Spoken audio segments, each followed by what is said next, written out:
Treacle tarts. Treacle tarts. And ice creams. And all free. Come along, Kitty Winkies. Come on, but Jeremy. Lori, tell me about your son, Jeremy.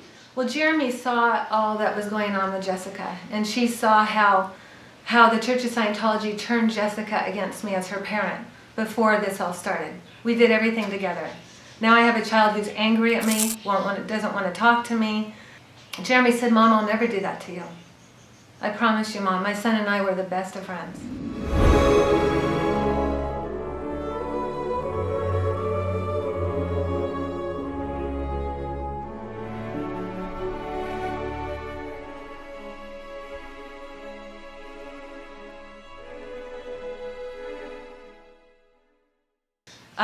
I had to have a knee replacement, and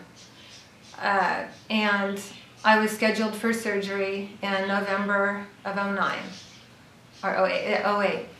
And I went in, and it was a real difficult surgery for me. It ended up being a botched surgery. The doctor put in 2 sizes too big of an implant in my knee, but we didn't know that at the time. And I came home, and a week after I was home resting, I was in a lot of pain. I was on high levels of Oxycontin, which is Percocet. My son, behind my back, was taken to an event like my daughter was behind my back with my ex-husband to a Sea Org recruiting event. Lollipops! Come along, my little ones! Lollipops! Ice cream! Chocolate! All free today! Listen. Come along, children! Lollipops! Sunday morning, he comes over to my house, and I'm in excruciating pain. I'm on an ice machine, a knee movement machine. I'm in a walker. I can't walk by myself. I was really bad off. He comes in. Hi, Mom. And I go, hi, Jeremy. And he goes, I'm sorry, I'm just really emotional with this. It's okay. It's just really hard. I'm reliving the moment. And he says, I want to join the Sea Org. And I was in so much pain from my knee, and just at that moment I thought, I'm losing my son. And I already went through this with my daughter, got her back, and now my son says even worse. He wants to join the Sea Org. The Sea Org is an organization, the elite clergy. Okay, they're the elite in Scientology, the top of the top. Yes. He wants to join the Sea Org and sign a billion-year contract to dedicate his life at 15 years old. Anyway, I started crying, and I said, no, absolutely not. And I just started bawling. I mean, and I called my mom. I go, I need help, Mom. I go, I can't deal with this. I can't think, I can't. You need to help me. So she got in the car and drove as fast as she could over to my ex-husband, Jim Leake.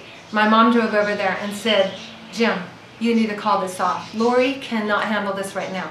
And she said he cannot join or think about it till he's 18, and that's final.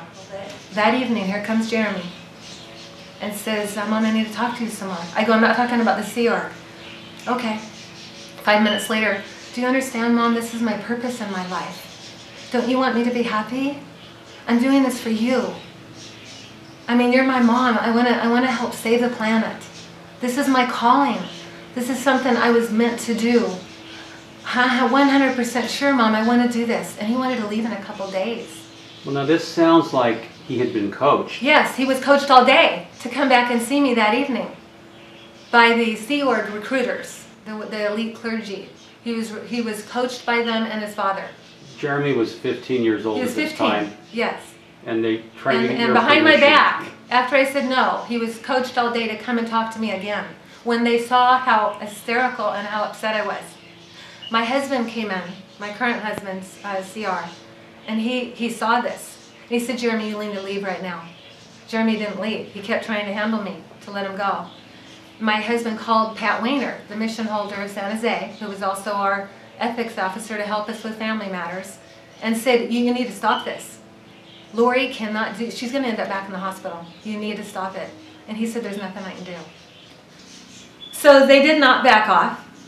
Do you think that they started trying to recruit your son when they found out that you were temporarily disabled? Do you think they were doing that on purpose to try and get you while you were weak? Oh, they most definitely. Most definitely. Because they thought I was probably going to be so medicated, I would have said, go ahead. So it's not a coincidence that all this happened No. And all the players knew. My case supervisor was John Allender's wife, Linda Allender. She was aware of everything. In fact, I would call her for help and say, I can't deal with this. And she would not let me talk about it. She would say, let's just talk about what assist we're going to give you to help you with your knee. I go, that's not the problem. My problem is they're trying to take my son. That's the problem. Not my knee, I'm in pain. I don't want to do an assist. I want to stop them recruiting my son. But she kept saying, oh no, she would not address it. Aha! Captain, I think we've got them. Lieutenant! Gentlemen, break down this door! Quick! Yes, sir! Quick! Get this door open! They came to my door and they were banging on my door. I mean, banging. Sea Org recruiters banging The same on your door. recruiters. Gerald was one, and I don't remember the woman's name. And they were just slamming on my door. And I told them, go away. And I went, and I was so upset. I'm in a lot of pain that I went in the bathroom and locked the door because I was like so terrified. Then later on that evening, they took my son with Gerald, the Sea Org recruiter, to my mom's house late at night. Knocked on her door. She was in bed. My stepfather said, what are you doing, Jeremy? You're supposed to be home in bed getting ready for school. What are you doing with this man? And he said, we want to talk to Dee. Well, they wanted to try to handle my mom to handle me. After that happened, they went to my mom's house, my mom's work the next day, and met her in the parking lot when she was trying to go see a client. My mom did stress counseling. And they stopped and wanted to talk to her. She said, I'm not talking to you. I need to go counsel my client. So after that, my mom could tell I wasn't doing well. I was in a lot of pain. And more pain than just my knee. I was having other things going on. And I ended up having an ovarian cyst rupture. And my mom had to immediately drive me to the ER, and I made it just in time. I could have died from that. I was in the ER for 12 hours. 2 weeks after my knee replacement. Had an ovarian cyst rupture and pneumonia because I could never rest. I could never heal because I had Sea Org recruiters trying to take my son. He'd go outside after I'd say no, and he was on the phone. They were trying to handle what to say to me to get me to say, you can go. After a week of that, I was broken down. I fought it, and I thought, I'm going to lose my son because of the disconnection policy if I don't agree. I mean, I knew about it. And I thought, I finally just said I was so much pain with my knee that I couldn't think straight, and I couldn't fight it anymore. I fought it for 6 months, and I went through it with my daughter. And I finally said, you can go, because I knew he would probably end up hating me and ruin our relationship like my daughter and I when I didn't agree for her to go on staff. Oh, once I said he could go, he was gone in 2 days. But I was promised that he would have his schooling. I worked real hard at him getting his driver's license. We were almost getting his driver's license, and they promised me that they would finish that up, that he would have his schooling, that he could come home for his 16th birthday. Come along, my little dears, my little mice. Come to me. What will it be? Ice cream? Yes, ice cream! Strawberry, chocolate? It's all inside. Come along, my little dears. Go inside, not a baby. Go inside, my little dears.